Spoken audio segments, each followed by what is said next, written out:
आपल्याकडे संक्रांती दिवशी सुगड पूजन केले जाते. तर कशा पद्धतीने करायचं आहे याबद्दल डिटेल व्हिडिओ आपल्या चॅनलवरती आहेच, परंतु थोडक्यात पण इथं मी दाखवलेलं आहे. सर्व वस्तू 5-5 या प्रमाणात घ्यायच्या आहे आणि अशा पद्धतीने 5 सुगड घ्यायचा आहे.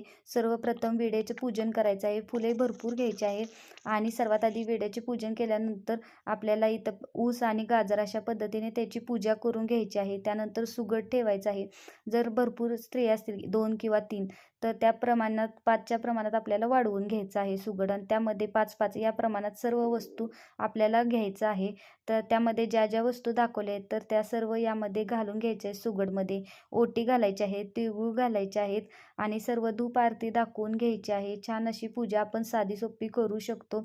त्या दिवशी केलेलं दानधर्म पण सर्वात महत्त्वाचं असतं. तर त्या दिवशी दानधर्म पण नक्की करा आणि अशा पद्धतीने पूजा नक्की करून बघा. श्री स्वामी समर्थ. आपल्याकडे